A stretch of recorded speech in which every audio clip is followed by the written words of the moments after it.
Bismillahirrahmanirrahim. Alhamdulillah Rabbil alamin. Wabihi nasta'in wa la udwana illa ala zalimin. Asyhadu an la ilaha illallah wa asyhadu anna Muhammadan abduhu wa rasuluh. Salatan wa salaman alaihi wa alihi wa ashabihi ajma'in.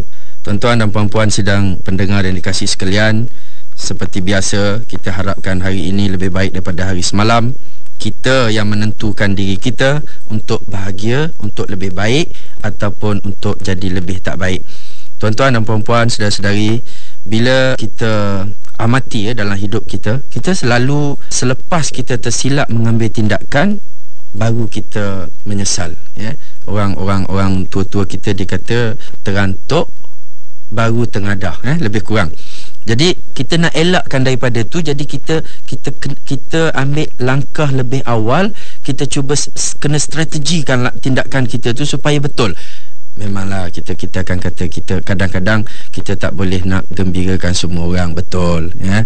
Tapi saya tak fikir yang tu sebenarnya selalunya berlaku, kita tak gembirakan langsung orang. Itu yang lebih menyedihkan sebenarnya.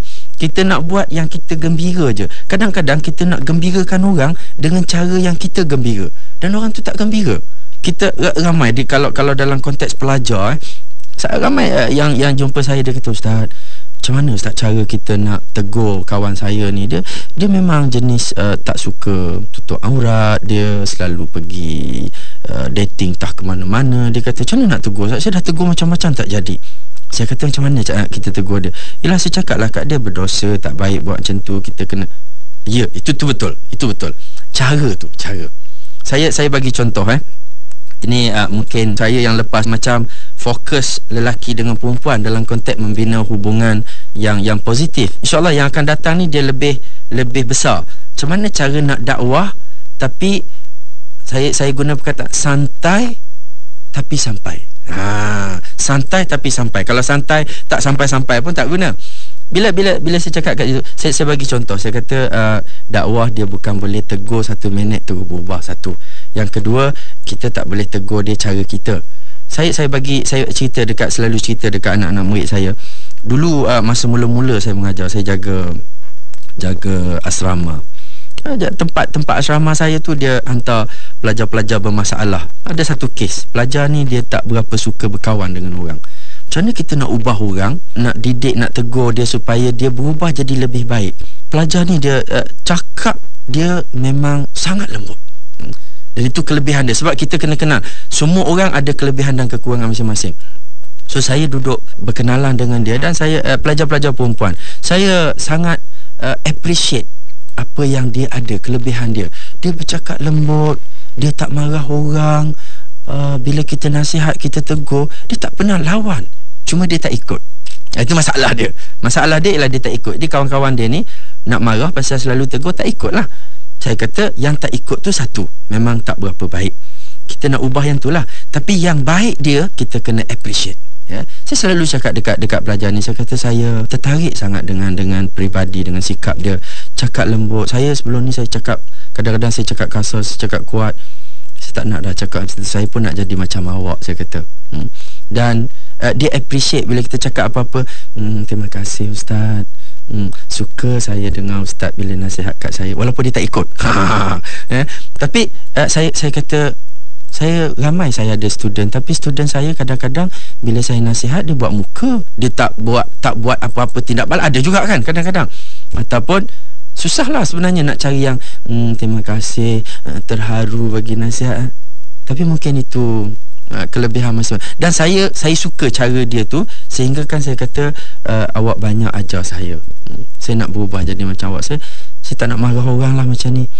Then selepas 1 semester, lepas tahun saya rasa, dia jumpa saya balik. Dia kata, Ustaz, saya selalu duk fikir orang lain semua cakap saya jahat, cakap saya tak berkawan dengan orang, saya masalah. Tapi Ustaz tak pernah cakap saya macam tu. Ustaz cakap saya baik. Ustaz cakap nak jadi macam saya. Pening dah saya fikir. Dia kata, kenapa Ustaz nak ikut saya? Saya orang jahat. Tapi sekarang saya dah faham, orang baik je yang kenal orang baik.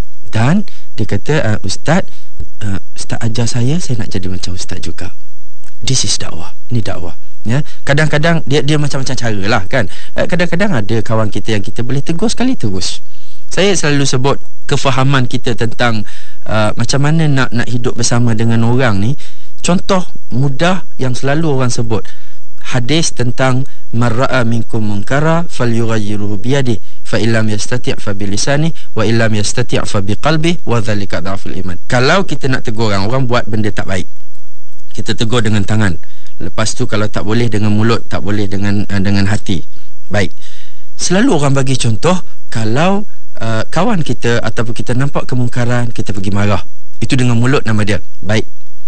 Ataupun kita pergi tangkap. Itu dengan tangan, dengan kuasa. Tapi saya suka satu tafsiran yang sudut yang berbeza. Kalau contoh kawan kita dia suka curi biskut, dekat pejabat, biskut kita ada biskut atas meja, pantang kita pusing dia curi. Pantang pusing dia curi. Macam mana cara kita nak cegah dia daripada mencuri? Menggunakan tangan, menggunakan kuasa. Saya kata cara dia ialah beli biskut dekat dia. Itu alternatif lain ni sebenarnya. Selalunya kita terfikir bila dia nak curi je, kita pegang tangan dia, halang dia daripada curi. Sebenarnya nak elakkan dia daripada curi, beli biskut, letak atas meja dia, bagi. Mat, aku tengok kau macam suka je biskut yang aku selalu beli tu, aku belilah satu kat kau. Nanti kalau dah habis kau cakap lah, aku beli lagi. Tuan-tuan dan puan-puan, perlu tak dia mencuri lagi? Dia dah berhenti. Ini konsep. Kalau sebab itu saya rasa dari sudut psikologi, kebetulan saya banyak kaji psikologi profetik ni, psikologi Rasulullah. Saya nampak kita tak terfaham sebelum ni sebenarnya. Rasulullah sebut dalam hadis tu fa illam yastati. Maknanya nak hidup dengan orang, nak buat baik, nak gembirakan orang, nak bahagiakan orang, nak tegur orang, nak dakwah orang, ramai orang tak mampu. Kalau dia suka curi barang kita, kita beli untuk dia, ramai orang tak nak buat kot. Saya ingat kalau nak dakwah, pendakwah pun tak fikir nak buat macam tu. Tapi sebenarnya bila kita appreciate yang lain dan betulkan perbuatan dia, jangan benci dia, jangan benci orang, benci perbuatan. Dan saya kata dia tak perlu mencuri dah, dia makan biskut kita bagi. Tapi ada juga orang kata, dia kata kalau macam tu nanti habis biskut dia curi lagi. Tugas kita ialah mengelakkan berlaku curi. Dah cukup. Kalau ada lagi dia nak curi bila-bila, bagi lagi. Akhirnya dia tak perlu mencuri. Sama juga pelajar-pelajar kadang-kadang dia ada satu kes pelajar saya dia tak nak pakai tudung. Ni kalau kelas agama kita tahulah kat universiti, tuan-tuan dan puan-puan, bila belajar kelas agama kena ikut agama. Kadang-kadang ada yang buat macam tu. Untuk yang mana yang tak menutup aurat ni, dia akan akulah kelas agama.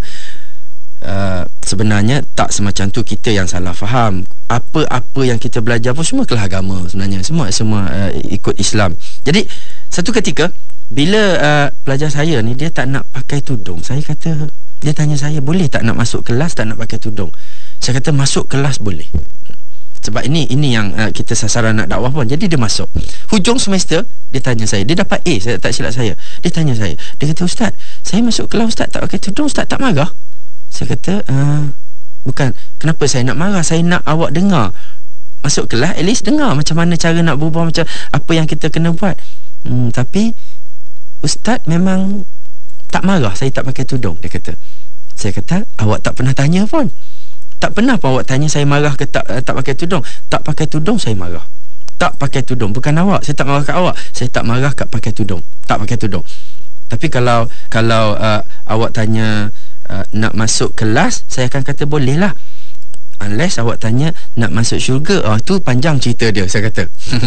Dia pun jawab, dia kata, Ustaz ni makan dalam lah, dia kata. Memanglah bila kita dah baik, dah rapat, dah boleh bercakap macam tu, dia nak dengar. Dan alhamdulillah, pendek cerita dia, akhirnya dia berubah dengan sendiri dan lebih kekal, saya rasa. Tuan-tuan dan puan-puan, bila kita nak mengubah satu dunia, kita boleh ubah. Itu baru nak ubah orang keliling kita. Nak ubah apa pun, dia mesti bermula dengan fleksibelkan diri kita. Ubah diri kita, jangan ego sangat, jangan kita nak semua orang ikut kita.